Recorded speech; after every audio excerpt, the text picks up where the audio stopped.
안녕하세요. 자바 심화과정 강의를 진행하게 된 이후영입니다. 반갑습니다. 앞으로 12강에 걸쳐서 자바 입문에서 조금 더 들어가서 자바 언어의 특징인 객체 지향부터 디자인 패턴까지의 내용을 학습해 보도록 하겠습니다. 본 강의는 자바 심화 과정이기 때문에 자바를 설치한다거나 어떤 자바가 무엇인가에 대한 내용은 다루지 않습니다.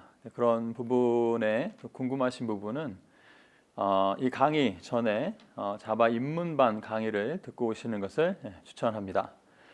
이 강의는 자바의 기초적인 내용들은 이미 학습하셨다고 생각하고 한 걸음 더 나아가서 자바 언어의 특징에 대해서 좀 살펴보도록 하겠습니다. 그렇지만 심화라고 해서 어렵게 내용들을 설명하지는 않을 것이고 또 최대한 실무에서 많이 쓰이는 것들을 위주로 또 최대한 쉬운 예를 들어서 간단히 설명하고 또 몇 가지 예제 코드들을 통해서 어떻게 구현하는지를 또 함께 학습해 보도록 하겠습니다. 본 강의는 화면으로 보시는 것 같이 총 12강으로 구성되어 있습니다.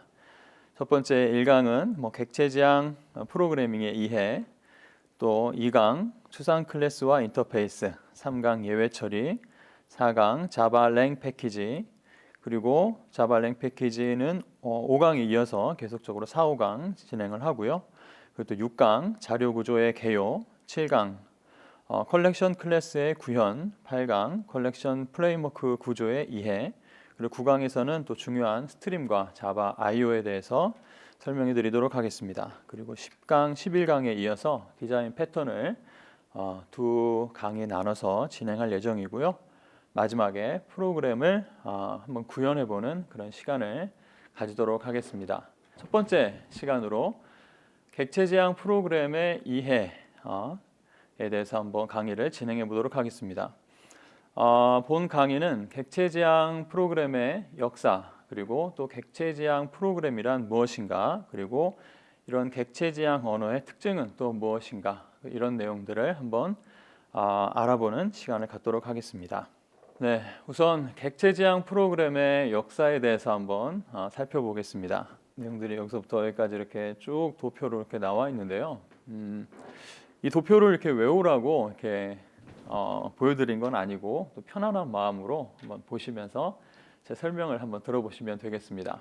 자, 초기에 컴퓨터가 나타났을 때에는 연산을 주로 배선을 만들어서 연산을 했습니다.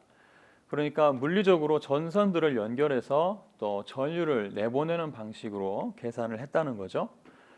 근데 어때요? 이런 방법들은 당연히 어떤 알고리즘을 수정한다거나 변경한다거나 하면은 배선을 바꿔야 되니까 굉장히 어려웠겠죠.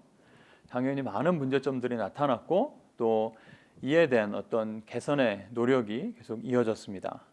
그러다가 폰 노이만에 의해서 현대적인 컴퓨터 구조가 제안되면서 하드웨어, 소프트웨어로 이렇게 구분되기 시작했습니다. 그 후부터 이제 1950년 프로그램 언어가 이제 그때부터 등장하기 시작했습니다.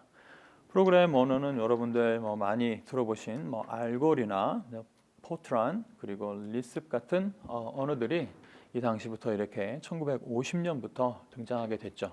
이후에 또 연구자들은 소프트웨어 공학이라는 어떤 소프트웨어의 개발이나 운용 또 유지 보수의 어떤 생명주기 전반을 체계적으로 다루는 학문을 그때부터 발전시켜 왔습니다.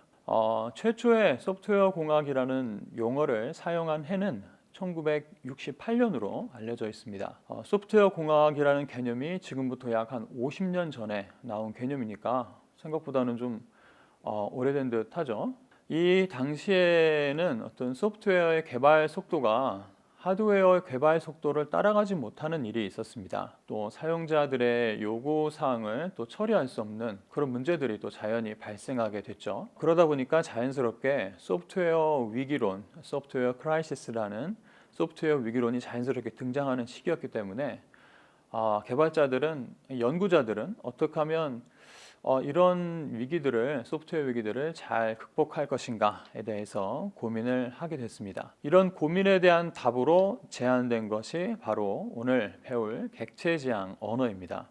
이 최초의 객체 지향 언어는 시뮬라 계열의 시뮬라 계열의 언어였습니다. 비록 이 당시에는 큰 주목을 받지는 못했지만 시뮬라 계열의 언어는 향후 어떤 객체지향 언어 발전에 아주 큰 영향을 주었습니다. 이후에 어떤 스몰톡 같은 프로그램들이 등장하면서 또 객체지향에 대한 연구가 또 아주 활발하게 이루어졌죠. 정리해 보면 객체지향에 대한 필요는 기존 언어의 어떤 한계에서 비롯되었다라고 할 수가 있는 겁니다. 자, 그렇다면 객체지향 언어 이전에는 어떤 것이 있었는가 하는 또 궁금증이 생기죠. 자, 전통적인 프로그램 방식은 절차식 프로그래밍, the procedural programming이라고 해서 프로시저, 다른 말로 서브 프로그램이라고도 하고, 서브 루틴, 메서드, 함수, 이런 것들을 호출하면서 프로그램을 실행하는 것이었습니다. 간단히 말하면 어떤 수행되어야 할 코드들을 연속적으로 이렇게 정의하는 것이라고 할 수가 있습니다. 이런 프로그램 방식은 또 비교적 프로그램의 구조가 간단하기 때문에 초창기에 많이 사용이 되었지만 또 대규모 시스템을 개발하는 일에는 생산성이 좋지가 않았고 또 프로그램 유지 보수가 좋지 않았기 때문에 여러 가지 또 많은 문제점들이 발생했습니다. 객체지향은 이러한 어떤 언어적인 환경에서부터 출발했기 때문에 자연스럽게 어떻게 하면 이 프로그램 코드를 재사용을 좀 높일 수 있을까? 또 어떻게 하면 프로그램 코드의 생산성을 향상할 수 있을까? 또 어떻게 하면 프로그램의 유지 보수나 기능 개선에 드는 시간과 비용을 절약할 수 있을까 하는 그런 문제점 해결에 주안점을 두고 발생하게 된 거죠. 그 결과 클래스, 오브젝트, 또 객체라고 하죠. 메서드 이런 것들을 기본으로 추상화, 상속, 다형성 등을 가진 이런 것들을 특징으로 가진 오늘날의 객체지향 언어가 등장을 했고 또 강한 응집력, 또 strong cohesion이라고 하고 또 약한 결합력, weak coupling이라고 합니다. 또 이런 강한 응집력과 약한 결합력을 통해서 기존 언어의 그 프로그래밍 언어의 문제점을 극복하고 1995년 오늘 우리가 배우게 될 이 자바가 등장한 이후에 객체지향은 가장 강력한 어떤 프로그램의 패러다임이 되었습니다. 그 중에서 우리가 배우는 것이 가장 강력한 언어라고 할 수 있는 객체지향의 대표주자 자바라고 할 수가 있겠습니다. 자, 이 그래프는 티오베라는 사이트에서 제공하는 프로그램 언어 랭킹 순위인데요. 맨 위에 여기 보시는 요 맨 위에 있는 요 검은 라인이 자바입니다. 2002년부터 이 조사가 시작된 이후부터 2020년까지 거의 최상위 등급이라는 것을 알 수가 있습니다. 전체적인 추세를 보면 약간 좀 사용량이 둔화되는 것 같이 좀 보이기도 하지만 또 여전히 또 강력한 영향력을 미치고 있습니다. 특히 스마트폰 OS를 안드로이드와 또 iOS가 이렇게 양분하고 있죠. 그 한 축이 안드로이드 OS의 기본 랭귀지 자바니까 앞으로도 그 영향력이 줄거나 하지는 않을 듯합니다. 하나 좀 보면 이 파이썬 그래프를 보면 최근에 파이썬이 아주 급격하게 이렇게 성장을 하고 있죠. 이 이유는 어떤 최근에 인공지능 언어의 어떤 발전과 함께 또 파이썬이 계속적으로 많이 사용되고 있습니다. 앞으로 계속적으로 이렇게 발전할 수 있는 가능성이 높은 언어이기 때문에 파이썬을 또 배워보시기를 또 이렇게 추천드립니다. 자, 자바가 좋은 이유 중에 하나는 자바가 객체지향을 아주 잘 구현하는 언어이고 또 비교적 엄격한 언어이기 때문에 자바를 배워두면 다른 언어들도 이렇게 쉽게 이해할 수 있는 장점이 있습니다. 자, 이번 강의 통해서 자바를 좀 더 깊이 이해하는 기회가 되면 좋겠습니다. 자, 객체지향에 대해서 한번 좀 자세히 한번 좀 알아볼까 합니다. 객체지향이란 무엇인가? 위키피디아의 정의를 한번 좀 살펴보도록 하겠습니다. 객체지향 프로그래밍은 OOP라고 합니다. Objective Oriented Programming이라고 해서 약자로 OOP라고 많이 쓰죠. 이런 객체지향 프로그래밍은 컴퓨터 프로그래밍의 어떤 패러다임 중에 하나이다. 또 객체지향 프로그램은 컴퓨터를 명령어의 목록으로 보는 기존의 시각에서 벗어나서 여러 개의 독립된 단위, 즉 객체들의 모임으로 파악하고자 하는 것이다. 각각의 객체는 메시지를 주고받고 데이터를 처리할 수 있다. 네. 다음 이어지는 문장도 그런 말씀드린 객체 지향의 좀 특징입니다. 변경이 용이하고 그리고 또 직관적인 코드 분석이 가능하다. 이런 장점들을 가지고 있다라는 말입니다. 어때요? 방금 전에 드렸던 또 객체 지향의 역사에 대해서 설명했던 그런 말이 좀 반복되고 있죠. 자, 이 긴 텍스트들이 있지만 이 텍스트들을 좀 요약을 하면 기존의 프로그램 개발 방식이 명령어를 나열하는 그런 방식이었기 때문에 프로그램의 변경이나 유지 보수가 어려웠는데 이 객체 지향은 프로그램 코드를 하나의 객체로 인식하고 각 어떤 객체 간의 데이터를 주고받는 방식으로 프로그램을 개발하기 때문에 기존의 방식에서 제기되었던 문제들, 기능 변경이나 유지 보수들을 많이 개선했다. 네, 이렇게 이해하시면 되겠습니다. 그렇다면 좀 의문이 있죠. 객체 지향은 완전히 새로운 개념인가? 나는 기존의 절차식 언어를 배워왔는데 그럼 또 완전히 새로 배워야 되나? 이런 질문을 하실 수가 있을 겁니다. 그러나 또 객체 지향 언어는 기존의 어떤 전통적인 프로그램 기법의 객체 지향의 개념을 이렇게 접목한 언어이기 때문에 기존의 프로그램 문법을 익숙하고 많이 배우신 분들은 어떤 자바의 기본 문법을 또 이해하셔야 되겠지만 그 이후에 어떤 객체 지향에 대한 요 개념만 이해하시면 자연스럽게 다른 랭귀지들도 쉽게 배우시고 또 사용할 수가 있겠습니다. 그렇다면 객체 지향은 어떤 특징이 있는지 그 특징에 대해서 이제부터 자세히 알아보도록 하겠습니다. 객체 지향 프로그래밍은 어떤 컴퓨터 프로그램을 명령어의 목록으로 보는 것이 아니라 또 여러 개의 독립된 단위, 즉 객체들의 모임으로 파악하는 것이다 라고 제가 방금 전에 말씀드렸던 것을 기억하실 겁니다. 자, 그럼 여기 나와 있는 이 자동차를 하나의 어떤 자동차로 보지 말고 객체들의 모임으로 한번 좀 바라보겠습니다. 객체들의 모임으로 바라보면 어때요? 이 자동차는 하나의 완성품이긴 하지만 여러 개의 독립된 부품들이 조립된 것이라는 것을 우리가 쉽게 알 수가 있죠. 여기 보면 바퀴도 있고 문 그리고 이런 유리들, 사이드 미러 그리고 보닛도 있고요. 또 요 안에는 엔진 같은 것들이 많이 엔진이 또 있고 많은 부품들이 있죠. 그리고 이 자동차 내부에도 보면은 스티어링 휠이나 또 여러 가지 기어 컨트롤 장치 같은 것들이 많이 있습니다. 이런 부품들이 모두 다 조립이 돼서 하나의 오브젝트를 이루게 되는 것이죠. 이것을 하나의 객체라고 부를 수 있습니다. 그리고 이 자동차는 어떤 행위를 하죠. 가다, 서다, 엔진 오프 등의 이런 기본적인 특징들이 있습니다. 자, 객체 지향에서는 어떤 처음에 자동차에 제가 말씀드린 특징적인 요소들 그런 것들, 바퀴나 문 이런 것들을 하나의 어트리뷰트라고 하고 그리고 어떤 동작들, 멈추다, 서다 이런 것들을 하나의 메소드라고 표현을 하면 이것을 하나의 클래스라고 집합된 개념을 사용합니다. 그래서 객체 지향에서는 모든 것이 다 클래스로 되어 있고 이 클래스는 attribute과 method의 어떤 집합이다라고 할 수가 있겠습니다. 자, 그 아까 본 자동차를 그러면은 자바에서는 어떻게 표현하느냐? 네, 바로 이런 식으로 표현합니다.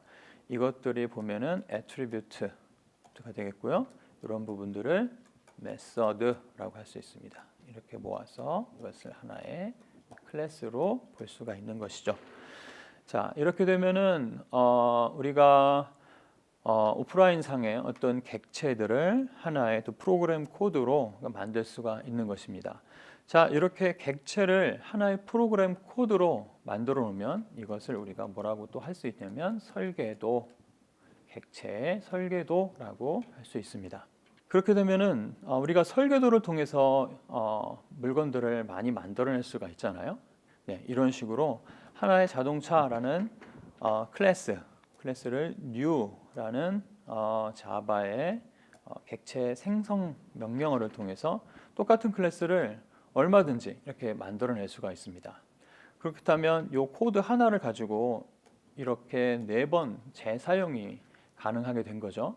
그리고 이 상속이라는 개념을 이해하시면 이 객체의 변경이나 그리고 확장, 기능의 수정 이런 것들이 편리하다는 것을 아실 수가 있을 겁니다. 그런 내용들은 이후에 계속적으로 배워 나가도록 하겠습니다. 자, 다음으로 이제 객체 지향 언어의 특징에 대해서 알아보도록 하겠습니다. 여러분 객체 지향 언어라고 하면 다양한 객체 지향 언어가 있죠. 아까도 말씀드렸지만 뭐 C++나 뭐 C# 같은 많은 언어가 있지만 지금은 자바 강의이기 때문에 지금은 객체 지향 아까 말씀드린 OOP는 자바라고 앞으로 이해하시면 될 것 같습니다. 제가 이제부터 객체 지향이라고 하는 것은 어떤 자바라고 한정해가지고 이해하시면 될 것 같습니다. 이 객체 지향은 4가지 아주 중요한 특징을 가지고 있습니다. 첫 번째, encapsulation, 그리고 inheritance, abstraction, 그리고 polymorphism 이렇게 4가지 중요한 특징을 가지고 있습니다. 특징을 좀 이렇게 살펴보면, 자 먼저 캡슐화를 한번 좀 살펴보면, 여러분 캡슐이 어떻게 생겼는지 다 아시죠? 어떤 물건을 담는 밀폐된 용기를 우리가 캡슐이라고 하잖아요. 또 뭐 여러 가지 뭐 의약품 캡슐도 있고, 뭐 타임 캡슐도 있고 비슷한 게 이해하시면 됩니다. 그래서 무엇이 객체를 담는 어떤 하나의 그릇, 담는 어떤 존재다 이렇게 이해하시면 됩니다. 이후에 좀 더 자세하게 설명을 해드리도록 하겠습니다. 그리고 객체 지향의 2번째 개념은 상속입니다. 상속은 부모 클래스의 객체의 속성을 하위 클래스에 전달하는 어떤 개념이라고 할 수 있죠. 이렇게 하면 코드의 중복을 좀 줄여주고 기능 변경이나 유지 보수에 큰 장점이 있습니다. 자, 이것도 나중에 다음에서 좀 더 자세히 알아보도록 하겠습니다. 그리고 객체 지향의 나머지 그 추상화. 그리고 추상화는 이 부분이 좀 이해하기가 어려운 부분이 될 수 있는데요. 객체의 어떤 공통된 속성이나 행위를 추출하는 객체 지향 설계의 한 부분이다라고 이해하시면 되겠습니다. 그리고 또 하나 객체 지향에서 어떻게 보면 가장 중요한 개념이라고 할 수 있는 다형성. 간단하게 설명드리면 어떤 공통된 부모의 추상화된 속성을 상속받아서 또 이를 어떤 자식 클래스 또 서브 클래스라고 하는 데서 그 특징에 맞춰서 구현하는 오버라이딩이나 오버로딩이라는 개념이 있습니다. 이후에 또 자세히 좀 살펴보도록 하겠습니다. 이렇게 말씀드린 이 4가지 특성을 좀 보면은 우리 캡슐레이션이 우리가 왜 필요하냐면은 우리가 스마트폰이나 어떤 많은 요즘에 전자기기들이 많이 있죠. 근데 이 전자기기들을 우리가 이렇게 사용을 할 때 우리가 궁금하고 우리가 좀 원하는 것은 뭐 사진 잘 찍히고 문자 메시지 잘 가고 이런 거를 우리가 좀 궁금해하고 원하지 그 내부에 어떻게 이것이 동작하는지에 대해서는 크게 우리는 이렇게 좀 관심을 갖지 않죠.